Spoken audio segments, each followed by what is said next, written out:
Good evening and welcome to the Asia Society. I'm Rachel Cooper. I'm the Director of Culture and Diplomacy and thrilled to be able to welcome you to what I think will be a really wonderful program with two very dear friends, extraordinary scholars, and I'm very excited that we are able to support this program tonight. First, I want to tell you that this is part of Culture Matters, a new program that we have started this year, which really tries to situate the world we live in within a larger context. And I think that's really what tonight is all about. First, I'm thrilled that Hassan Abbas and Hussein Rashid are with us tonight to help launch this wonderful new book, The Prophet's Heir, which I hope you will have a chance to read. Hassan Abbas is the Distinguished Professor of International Relations at the Near East South Asia Strategic Studies Center at the National Defense University in Washington, D.C.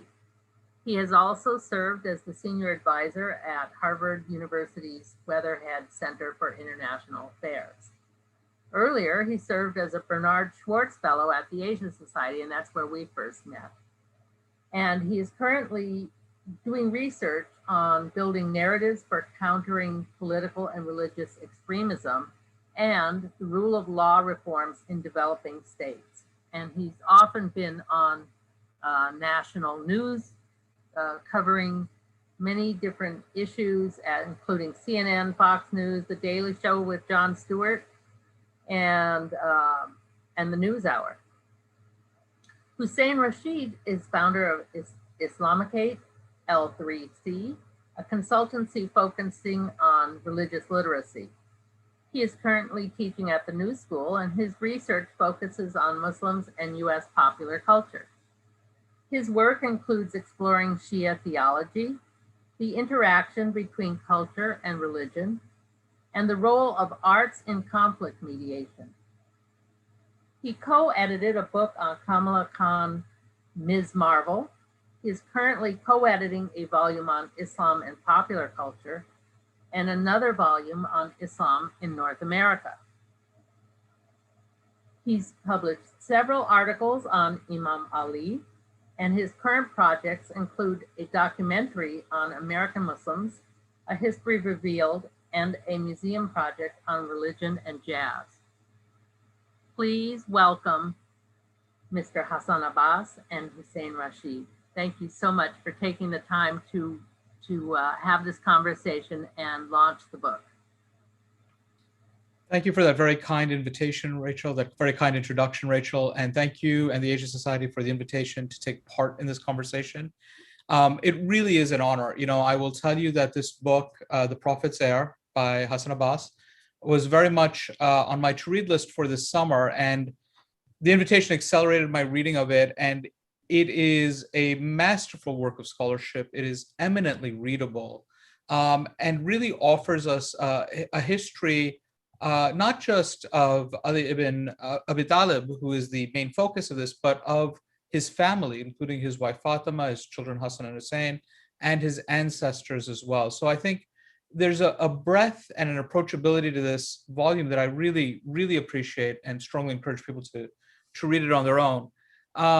And so, Hassan, the question that I want to start asking you with is, why did you choose to write this book? You're coming from an international relations background. This is very much a work of religious history, for a religious community. What prompted you to write this book? Thank you so much. First and foremost, I'm delighted to be here with Asia Society and Hussein, with you as well. My relationship with Asia Society goes a long way. 10 years ago as Bernard Schwartz Fellow, and since then I've greatly benefited from support from Asia Society, and Hussein, your work has truly also inspired me. This book, you're right, this is different than what I've done before. My books on extremism in Pakistan and Taliban and on other security issues in South Asia and Middle East.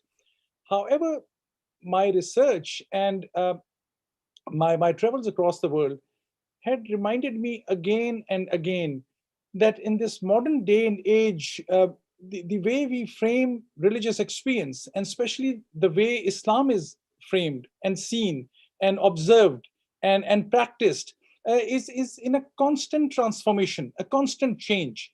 It's the security dynamics which have brought a spotlight on Islam, and the spiritual Islam is now somewhere hidden behind it. And also that the modern day geopolitics, rivalries, global rivalries, the issues of terrorism, counterterrorism, they've taken a center stage, taking away the focus on when religions and spiritual groups talk to each other in spiritual language. And I thought, what's the way to go back to that central idea, the idea of Islam, which, if I may dare say, got muddied in the process in this modern day and age. We so often confuse Islam with Muslims also. One would argue, you look at the people who practice religion to get an insight into the religion.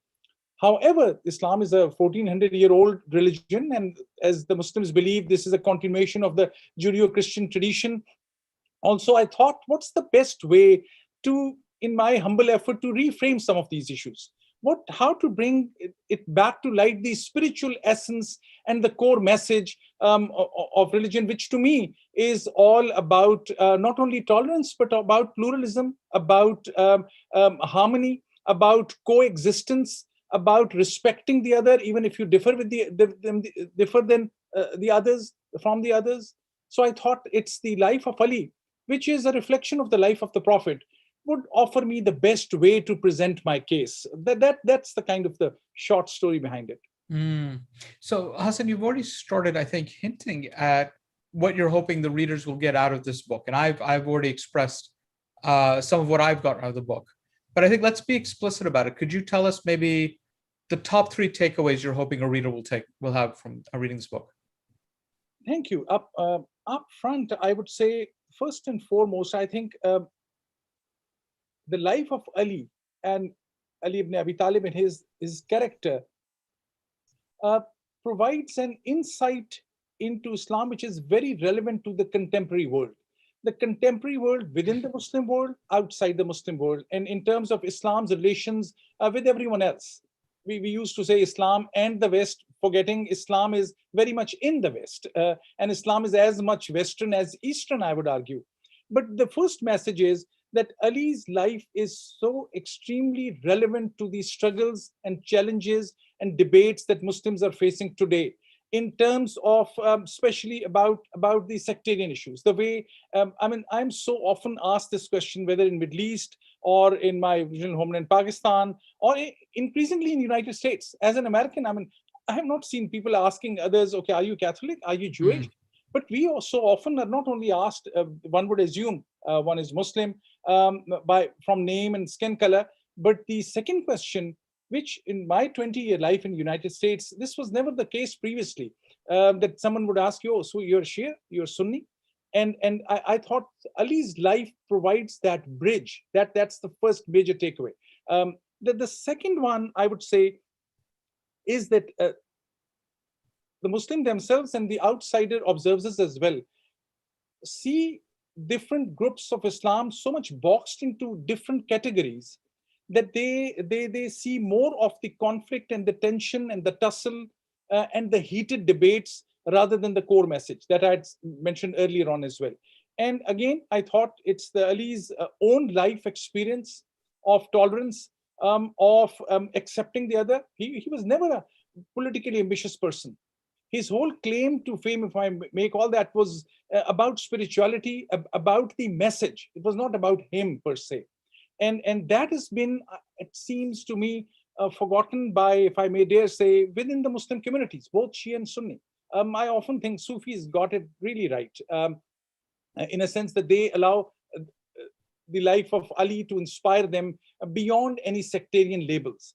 And last but not the least is linked to this idea of the legacy of Islam and its relevance in terms not only of spirituality, but about a system which is egalitarian, which believes totally in justice or dedication to justice, fair play, equality.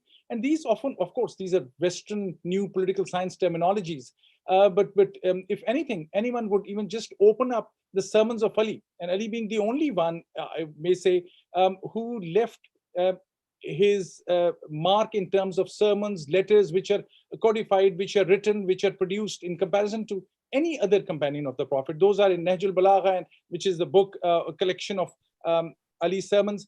And any you take out any page or any major statement or policy statement of Ali, and you'll see the idea started from justice, from equality, from honoring everyone else, of not using violence to take care of religious doctrinal issues. And I thought that that's the legacy of Ali, which needs to not only be reinvented, but reproduced or reframed for the Western as well as Muslim audience, especially the young audience. The three takeaways, I think.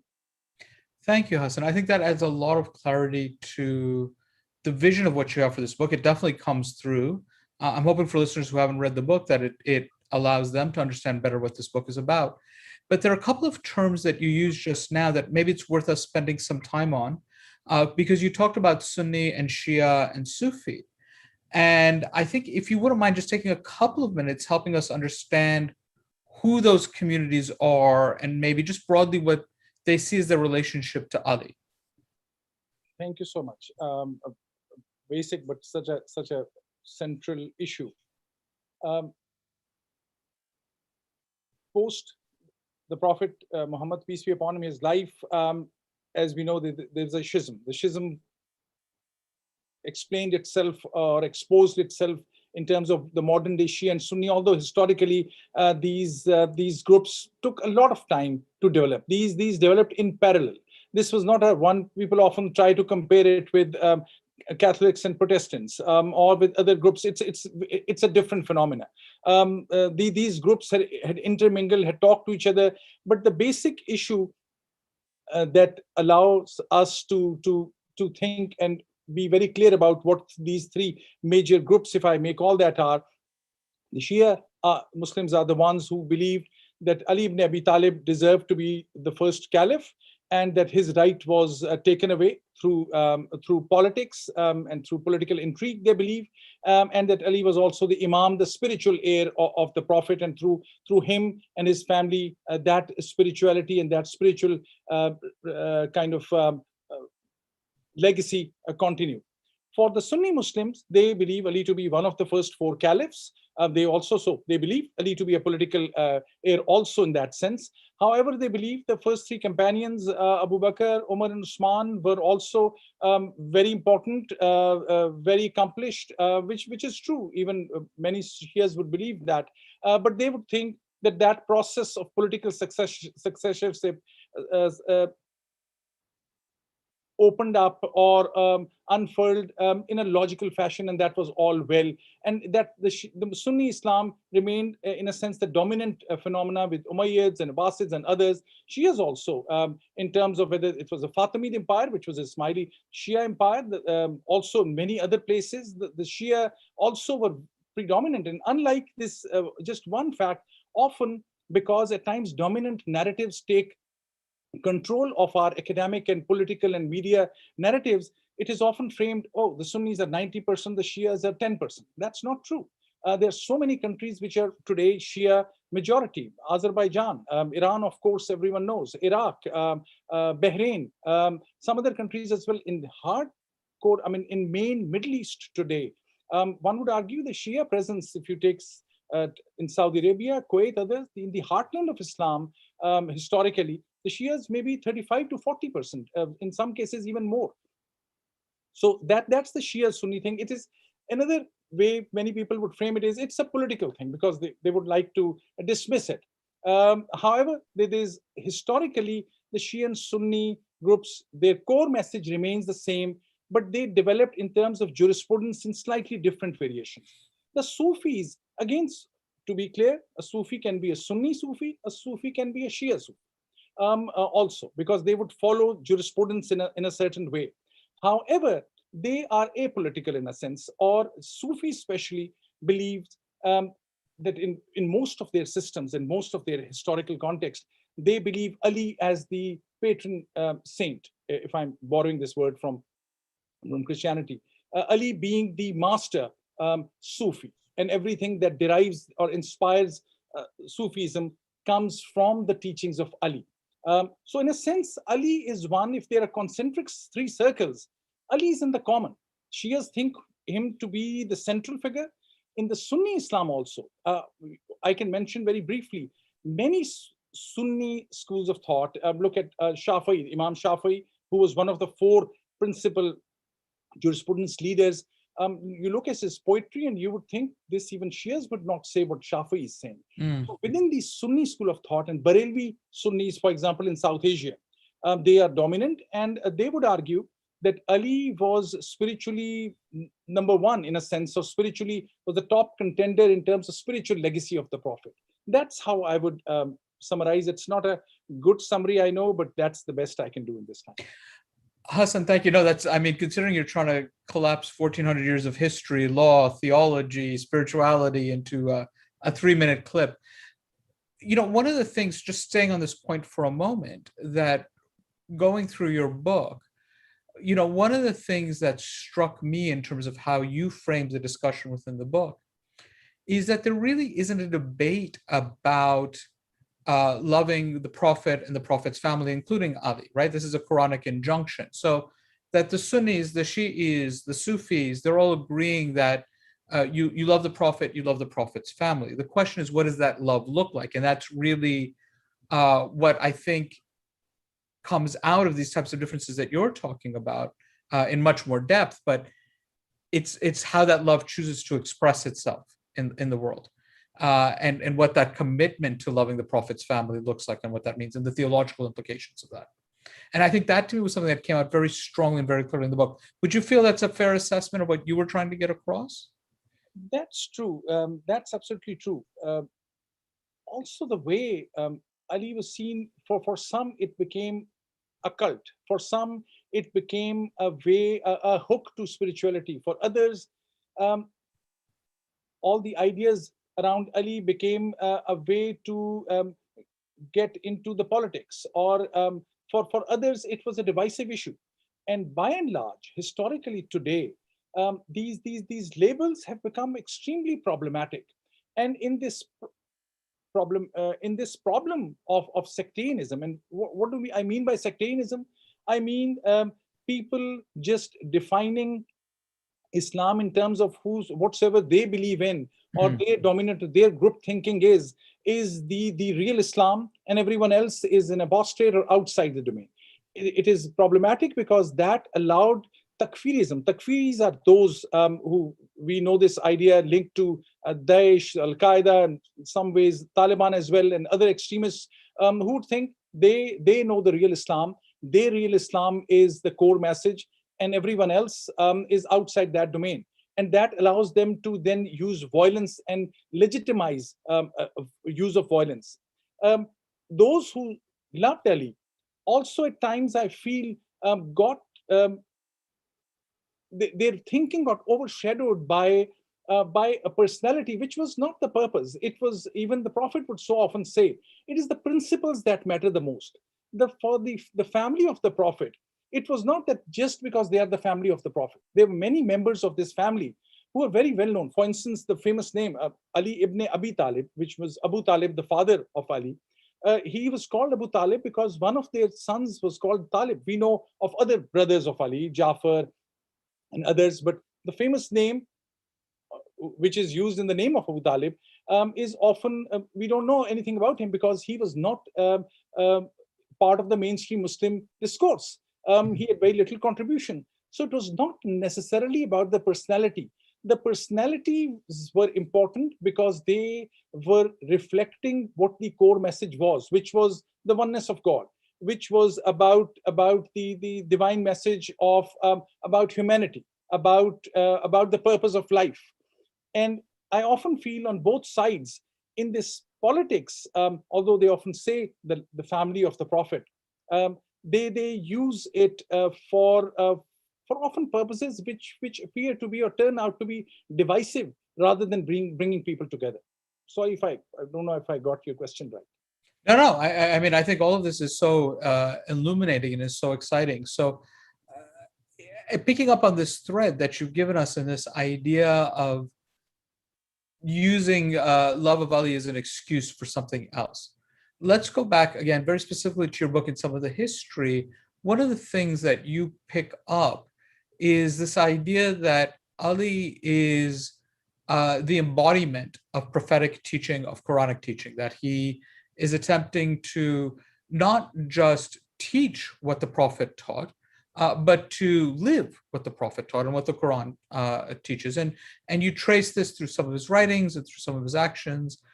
And one of the points that you make is that through his actions, that he starts generating enmity. This is the political conflict that you talk about.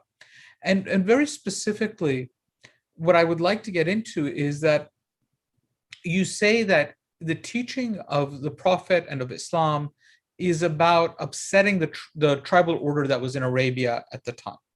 And that Ali continues this upsetting of the tribal order when he is caliph. And this becomes one of the reasons that people start attacking him, is because they want to go back to what they're familiar and comfortable with. And I think, and this is something I shared with you privately, is, I have two children in high school, and I shared some of this book with them because I thought it was so readable and so profound. And so this question actually comes out of their question, but I think it was a really relevant question for us today, which is, I think being raised in a Western educational system like I was, dynastic succession seems anti-egalitarian. But what you're suggesting, and you're not the only scholar to do this, but really I think what you make clear is that Ali becoming the heir Prophet Muhammad, in fact, is much more egalitarian than the system that was there before and is upsetting that order. And I think it would be useful if you could expand on that a little bit and clarify why that's so.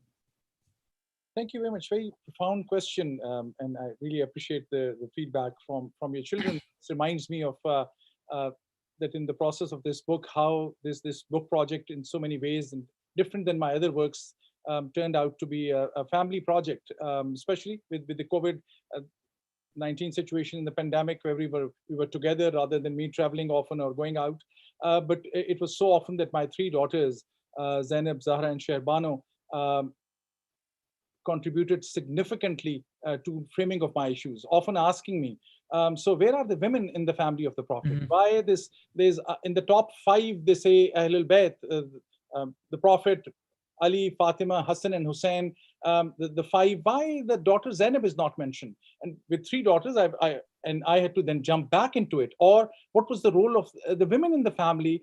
Fatima bint Asad, the mother of Ali, who actually groomed the Prophet. How are these so important? And this issue of tribalism also comes into play, because as you'll see in the book, I've explained the history of Banu Hashim, which is the sub-tribe of the Prophet, and the Umayyads or Banu Umayya, which is this parallel tribe, which are the cousins of the Prophet. However, later on, they are the one who butchered Prophet's family, and are the ones who are the biggest challengers to the mission of Islam, I would argue also. I know this is a bit sensitive for many Muslims, but that's the history. Tribalism apart. So one, I appreciate, I wanted to shout out to my own daughters and my wife, Binish, also for their contribution to framing of this issue, constant editing and constant reframing. But I would argue Ali was never declared the spiritual heir because he was the cousin or the son-in-law. That's why I've gone back into detail a long history, because the first principle, if any, in Islam was also linked to merit and to accountability. If there was somebody close, like first cousin of the Prophet, who were in the opponent's camp throughout, so closeness to the Prophet, or especially in terms of blood relation, was not a criterion.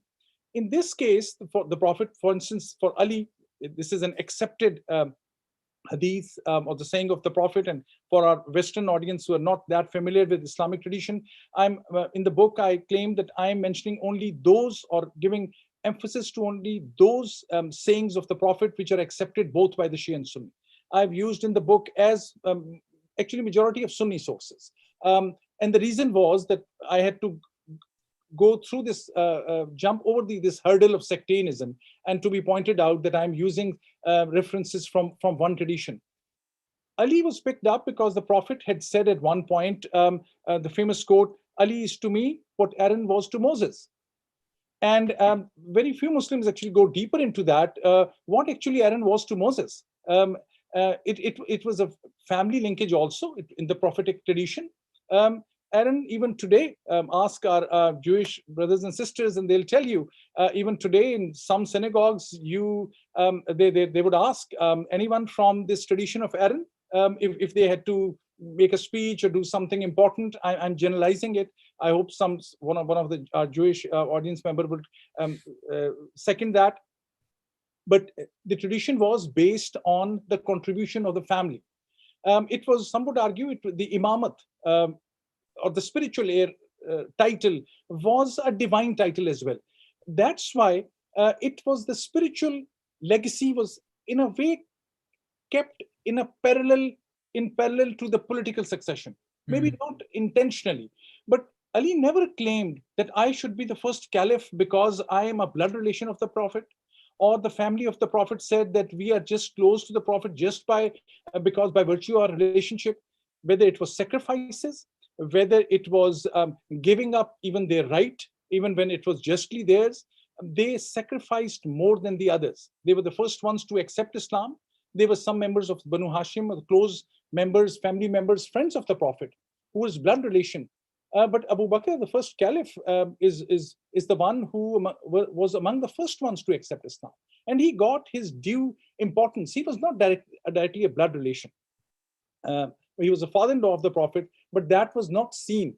One could argue. So is Abu Bakr the first caliph because he is also father-in-law? No, that gave him a certain privilege, but that was never the reason for him to become the first caliph. There were other political reasons. So the point I'm making, tribalism, yes, it may, for an ordinary observer, it may appear that this Banu Hashim versus the others, this tribalism factor was there. But when we use the word tribalism, it actually means nepotism. If there was a clear nepotism, no one has ever challenged that Ali never deserved to be the spiritual heir or even the political heir.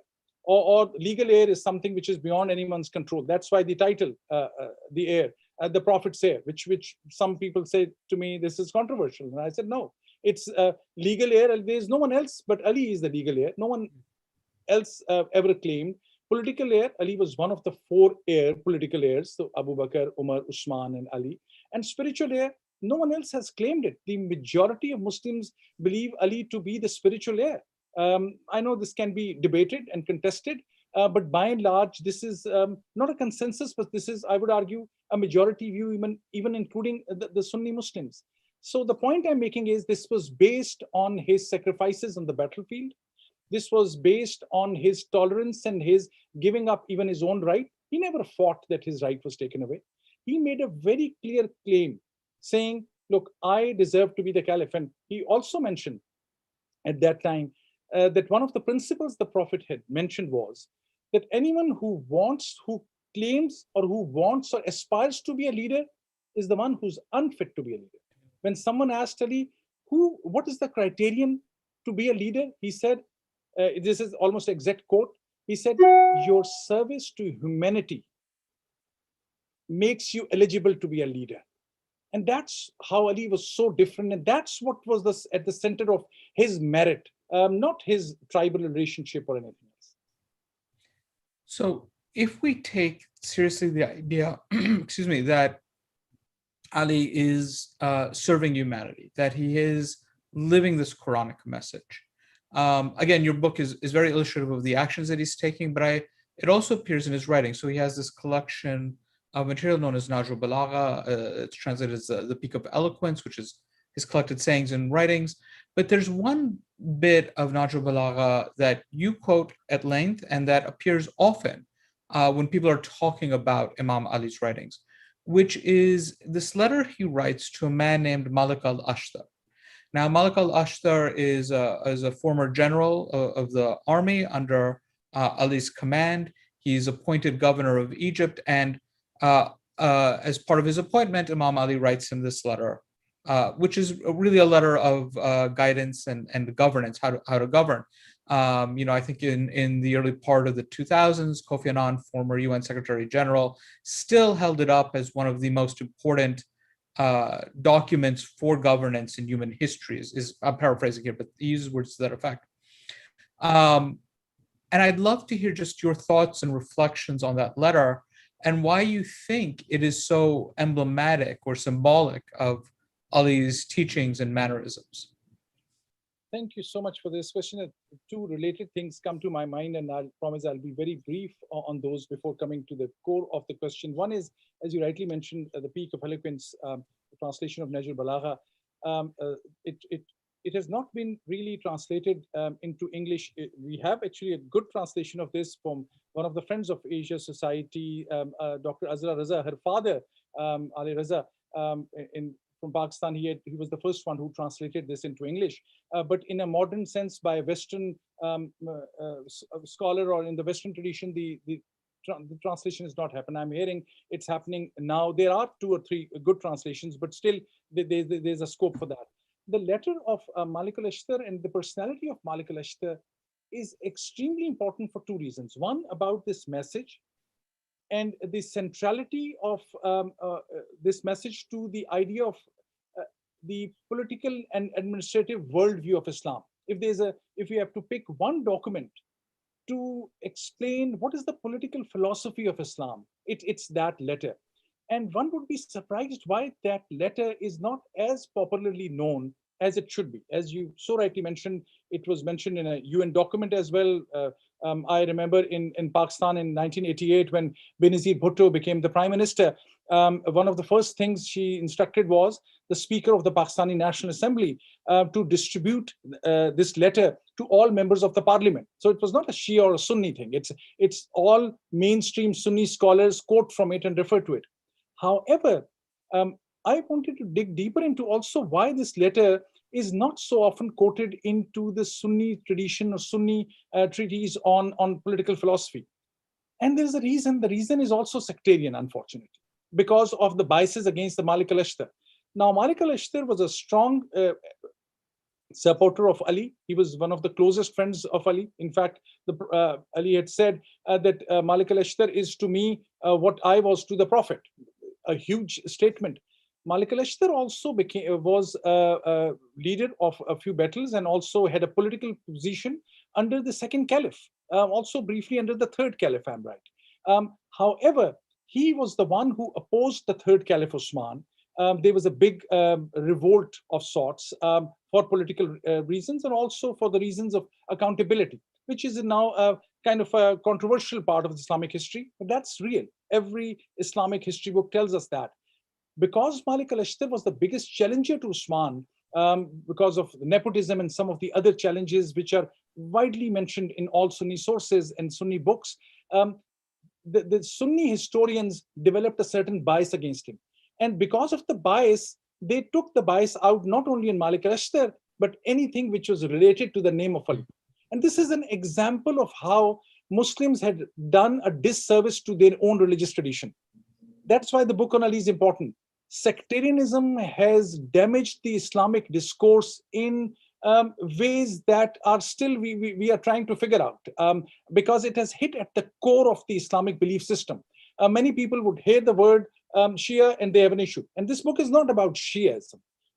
My argument is about the core message, which comes to us through Ali. So now to the letter of Malik al-Ashtar. I have used this as a teaching in some courses on political Islam. The courses were more about the modern political movements, the troublesome movements also. However, I would take a quote out of this letter and I would show it on a blackboard or show it on a screen to my students, American students, international students, asking them, who do you think is the source of this quote? Something on, for example, judiciary or actually taxation system. And some would say, oh, this is Thomas Jefferson. Others would say, no, it was Lincoln. Someone would say it is Socrates. And then I would say, no, it is neither of these. They also had contributed significantly in their different ways. It is Ali ibn Abi Talib. Because the letter explains, and there are no different versions of it. This is not a controversial letter. This is a mainstream letter which is well known in all sources. It talks about justice and equality. It talks about the justice system. It talks about the independence of judiciary, which we ascribe it to Montesquieu after the French Revolution tradition. Ali very categorically said, a judge, a supreme judge, or any justice should not be under the influence of the political government. He should or she should not be responsible or answerable to anyone in the government. There are certain criterion of the judges. On taxation system, it would seem, if you read it, so modern in its approach, and that you are not going to go after and harass the people who are providing any kind of taxes that are due. Same in terms of the people, or the ordinary people. And this last point, I was amazed at when I read most of the statements of Ali, the centrality of the welfare of the people at every point. His most famous quotes was, he found some of the small group of Christians who he said, well, you use them in support of your system when they were young, and now that they are old, you have left them as beggars on the street. The message of pluralism not only in terms of within the Islamic context, outside of it. And he had shown it through, for instance, his dealings with Khawarij, the biggest challengers to Islam, who had challenged the core idea of Islam. And Ali had never stopped them from receiving stipends, for example, because Ali believed, even if you differ, if even you are in the opposition camp, that doesn't take away your right to be a member of that community, or that society. That all comes out of this statement of Malik al-Ashtar, this letter of Malik al-Ashtar, who was appointed as the governor, and Ali was giving him his final will: go and use this in Egypt. Unfortunately, Malik al-Ashtar was assassinated by another contender to the power, Muawiyah ibn Sufyan. But the letter stayed in the history book. And anyone who has time just to see one document about the political philosophy or worldview of Islam, read that letter. It's widely available on the net. Many Muslims have not read it. Many Muslims are pretty surprised when they read it. But that's one great example of what the core spirit of Islamic discourse is.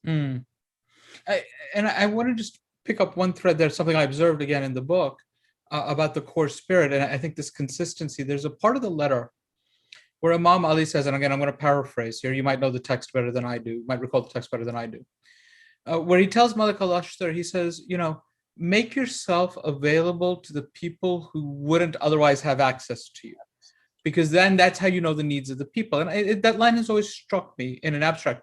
But you tell this story of Imam Ali when he becomes the caliph, that he doesn't go live in the governor's mansion. He goes and lives in a little, I don't want to say hut, I forget the word that she used, but like a little house attached to the mosque, so people can come to him and have access to him without the trappings of the formality of this mansion. But it had such strong echoes for me, right? So he's living this thing that he's teaching, but it had such strong echoes for me of the Prophet's masjid, right? Which everybody would come to and would become the meeting place of the community, so that the Prophet was available to the people. And in the same way, Ali was available to the people. And in the same way, he's saying, be available to the people, that there's a sense of an intellectual and an embodied continuity that comes through that I think I really appreciated in seeing those elements come through your book, and that sort of reinforcing notion. I think the other thing that is coming out, and then you keep talking about this use of this letter or the sectarianism, but the thing that I think you highlight so very, very well throughout the entire book is that Ali is, in fact, a common figure across traditions, that there's been a masking of histories, and not Shi'i histories or Sunni histories, but the variety of ways of being Muslim, right? And I think it comes back to that original assertion I made, which was, to be Muslim is to love the Prophet and his family because it's Quranic. And I think sometimes that gets masked, that because you love the family of the Prophet in a particular way, that means nobody else can love the family of the Prophet because you might be mistaken for them. And I think what you're trying to do is saying, no, we can all love the family of the Prophet in very different ways. And that's okay, because that's part and parcel of who we are. And I think that that's an invitation. So would you say part of your project is also trying to have us question our received histories? so well said. You've made it much easier for me, and I wish I could have used these words. Absolutely, the received history is a product of the official Islam of so many different empires. Um, Umayyads versus Abbasids, Abbasids versus Safavids, Safavids versus at times other groups of the Mughals and the Fatimid. Each had their own histories, and those who were dominant had their own history books, and those are often not questioned, or people don't go deep into those issues. And that's why so many different variations and versions of Islam exist, if I may say that. Those who believe in these torturous, extremist blasphemy laws would be able to find a quote for that. And this is not only specific to Islam. We know in other major religious traditions, there are always people who find what they want and put it out of context. But in the modern day, this has become a very serious issue in Islam, and that's the lack of access to the main sources. And the more I read the original sources, the more amazed I was. And we're glad that many of the important works are now translated in English language, so I could read their translations in Urdu also, some a little bit in Arabic and Persian as well, but primarily in Urdu or in English. And I was amazed how some of the mainstream or the four major Sunni schools of thought, the leaders of the four Sunni schools of thought, how much they had talked about Ali and his legacy. For instance, Musnad ibn Hanbal, one of from the Hanbali tradition. This is a tradition, people link this with Wahhabism or the Ahl Hadith, which is the kind of extreme right, if I may call that. And you'll be amazed.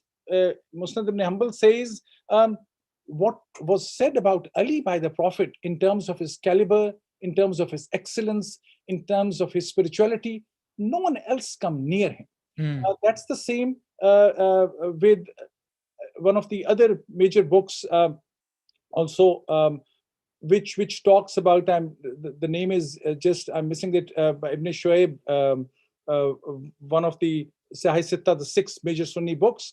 And these statements about Ali, this is from the mainstream Sunni text, are the ones which we will not even find in the Shia history. The Shia and Sunni history, I think, developed in parallel ways, because at some point, the issues become so much entrenched in political rivalry and geopolitics and control about sacred space that these traditions stop talking to each other. I think it is Ali's personality, because Ali is so dominant in both the discourses. That is the bridge for them to come together, and it will surprise the both. I'll give you just one example, little deep issue, but just very briefly. There's a very famous surah in Quran, Surah Yasin, which is often recited by all Muslims. There's a very famous verse, verse 12, which says Imamun Mubin, the Imam who's recording everything. It was the first and second Caliph, Abu Bakr and Umar, who had gone to the Prophet and said, this word Imamun Mubin appears to be very important. Who has this status? And this is from Sunni sources. And the Prophet said, it's Ali. And many Shias would often ignore that some of the sources of some of the most important things said about Ali are actually more clearly explained, I would say, or as clearly explained in Sunni sources as in Shia, but it is avoided. So Ali is the personality which would allow the Shias a window into the Sunni jurisprudence and the Sunni schools of thought.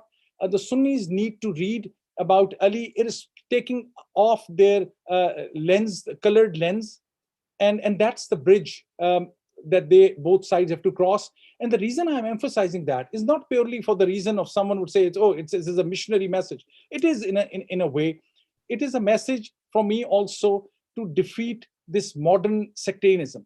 This sectarianism is a concentric circle with other circles of bigotry, extremism, and terrorism. Daesh or ISIS, Al Qaeda, who were their first targets? They first targeted Sufi shrines. They targeted the Shia communities across the world. So sectarianism has a very clear print in front of us.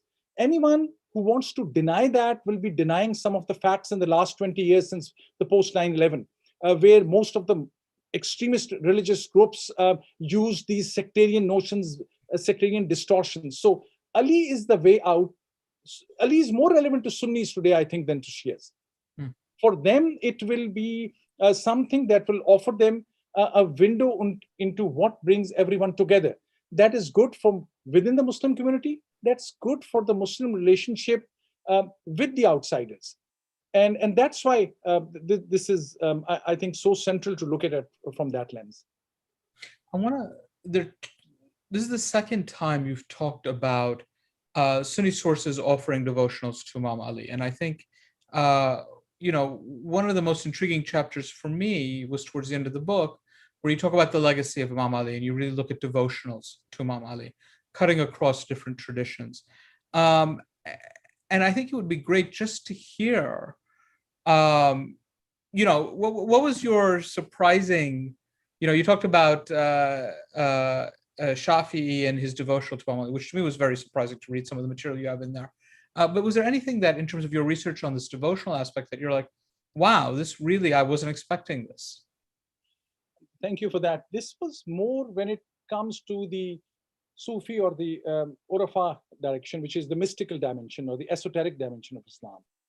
Every major poet or political philosopher of Islam that I picked up, and if I looked at their poetry, I was looking for the quotes on Ali, and I was amazed at the commonality from those from South Asia, from Ghalib. I was not expecting Ghalib to say what he said about Ali. He practically said, I am his follower in a way that many people would think even blasphemous.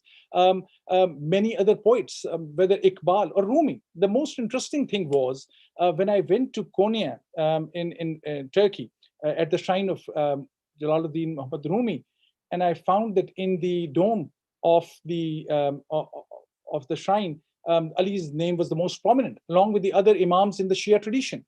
And that I went deeper into it, and I learned more about the Turkish Sunni Islam, which is so very close to the Shia Islam. But even beyond that, I was amazed by the connectivity of spirituality in terms of poetry, in terms of the esoteric dimension, in terms of all Sufi groups believing. When I say all, it is actually there are 13 Sufi traditions, out of which 12 are with Ali. The 13th one is with Jafar Sadiq, the great-great-grandson of Ali, who was also great-grandson of Ali from his father's side. He was great-grandson of Abu Bakr from his mother's side. And that's why he's a connecting thought also in terms of jurisprudence.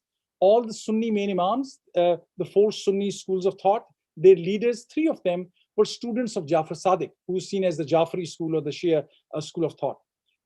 So this was the most amazing thing to me, that in Qawwali, as we call it, this is certain genre of music, devotional music in South Asia, but also in Turkey with a different name, where you cannot sing the song of God, or you cannot get into this spiritual trance without the name of Ali being the center of it, being Ali and Waliullah, which says Ali, the friend of God.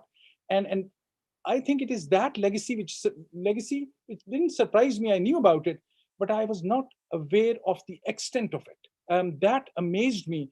And what also was amazing is that no other, Ali is unmatched, whether in the Sunni or the Shia or the Sufi tradition, in terms of what has been said about him by either other companions or historically by whether it is Al-Ghazali or Khaldun, or it is on the Shia side, Mufid, or so many other scholars. There is this commonality about the spiritual excellence of Ali, which is so obvious, which has been depicted now, exposed to us through poetry. No one else got that lucky with so much poetry, so much of writings about spirituality as Ali was lucky to have. It was there's a music label, Real World Records. Peter Gabriel was involved with it, for people who know Peter Gabriel. And their logo for the longest time was Arabic calligraphy in the shape of a lion. And I had written to them at some point, and I said, look, I see you've got this. Where did you get this image from? And they said, well, we got this. They showed me the source. It was a Turkish design. It was a praise of Imam Ali. They said we altered it because we didn't want to be disrespectful to the original. So I was like, good. I was like, I'm glad it's just not me having a hard time reading it. But to me, it was interesting to see that this is the label that was actually instrumental in bringing the Qawwal Nusrat Fateh Ali Khan into Western popular consciousness. Was this record label, which is why I'm as you mentioned, Kowal's came to my mind. And so just before we get ready to take questions from the audience, I think the last question I have for you, Hassan, formal question, is this is an academic book in the sense that it's very well researched, it's very deep, it's multi-layered, but it's very readable. As an academic, I say this, we often write for each other, but this is a very strong narrative, very approachable. How did you feel, or how did you manage that process of writing this very academic book, but in such a, again, as I said, I shared it with my high school age children who were able to approach it, so what was that like? I think it, honestly, the one credit goes to my wife, honestly. She's the one who has been telling me from day one. She knew about my previous books, which are all academic, but mostly on extremism. And she said to me early on, Hassan, this is a biography. This has to be a story. And I read many biographies. I read Reza Aslan's book, The Zealot. I read a biography of Peter. I read a few books from the Christian and Jewish tradition. And also biographies. I knew there has to be a story. Probably I'll miss out some aspects of it. And then I think, really, I'm repeating this, but it is not without merit, that my three young daughters who read everything, my editor was reading it, and I'm extremely grateful to my editor, Heather McCallum, at Yale. Yale's support was amazing. There was some of the peer reviewers were very tough, and I had to answer. I had to live up to the expectation of academic rigor. But it is the youngsters, the young people, who actually read it in a way, and especially my daughter who's studying in King's College London, just graduating this week. So I'm shout out to her, who writes so beautifully, who at times corrected, who at times indicated to me other writings. And one other thing which I think inspired me was this one quote which I had read, that the love of Ali is so central to the essence of Islam, that it's the Ali's love, and there's this kind of mystical tradition which converts the religion of law into a religion of love. So if you have to talk about love, the language has to correspond to that. So I had to constantly, it took 5 years. One last point is, it is also emphasis on, or my focus on, the oral history. Everywhere I went, Turkmenistan, Azerbaijan, Iraq, Iran, Saudi Arabia, many trips to Saudis and many discussions, which I'm very grateful for. It amazed me. I was thinking everyone in Saudi Arabia might be a Ali hater. That was not the case. I found some of the amazing works in support of Ali from there.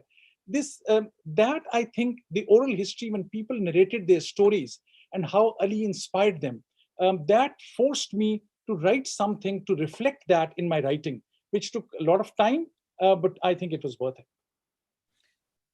Thank you, Hassan. So we've got our first question from the audience, and it's actually about Qawwali. So just as a bit of a background, Qawwali is, as you mentioned, a devotional musical form from South Asia. It starts in the 14th century. It is what is broadly called sama, which literally means listening or hearing, but it's part of a spiritual practice or spiritual concert is sometimes how it's translated.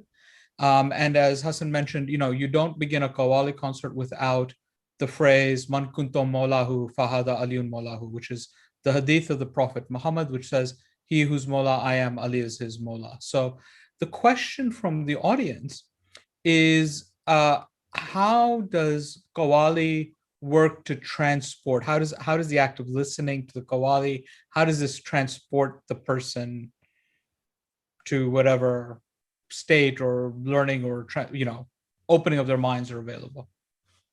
I think amazing, excellent question. I think this is more on the, if I may call that, the soft channel to Islam, the mystic channel, which is as legitimate as any other channel. The other modes of Islamic thinking or Islamic knowledge and teaching, also like all other orthodox teaching curriculums, became quite, if not rigid, became quite devotional in a sense, too much theological. It's the beauty of music that adds, and a lot of credit goes to Rumi, also with that trance and that kind of one gets into a trance revolving, and the other one is to Amir Khusro in South Asia, who brought his musical expertise and mastery to the work of Nizamuddin Aulia, one of the greatest Sunni Sufi masters. And this combination brought us to a way which allows you to soothe yourself, to enjoy the spirituality through music. For the hardliners, extremists, that is something off the charts, or that is something out of their domain.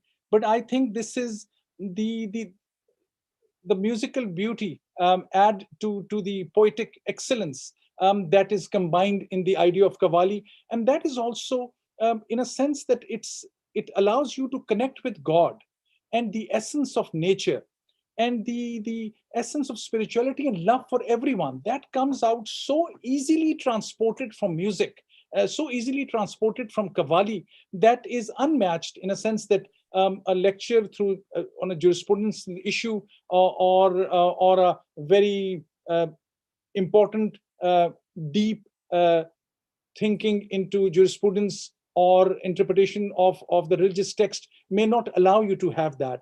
And that also is credited to Ali, because there was so much that Ali said which took everyone out of the box, took them out of what were the simplistic ways to understand religion, and more into an excellent zone that connects you with the higher reality. Thank you, Hassan. I think that's an excellent summation. And I think we need to start going out and start ending the session, but I think it's a wonderful segue. So I want to thank, obviously, the Asia Society for hosting us, Rachel for inviting us, you for this excellent work in this conversation. Again, I'm going to hold the book up here, cover my face because the book cover is more attractive. It is available for sale. So I personally encourage you. I know Hassan is too modest, but I personally encourage you to please look for this book, read it. It is really a wonderful piece of scholarship and very readable and approachable. We are going to turn actually to a performance at the Asia Society in 2010 by Abida Perveen, who's a very well-known Qawwali performer.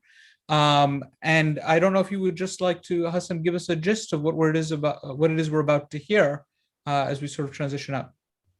Thank you so much. This is the two short clips, and I'm actually very, very thankful, like so many others, to Rachel, who had organized this. I remember I was at Asia Society at that time.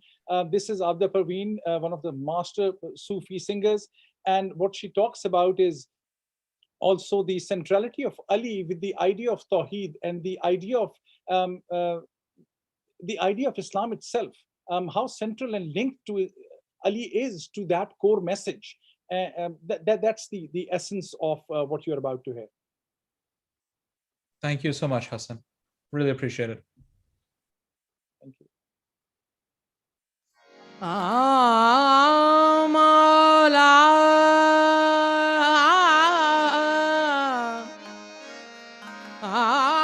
रखी है तूने लाज मेरी, रखी है तूने लाज मेरी हर मकाम पर, यूं ही करम रहे आका गुलाम पर। कुव्वत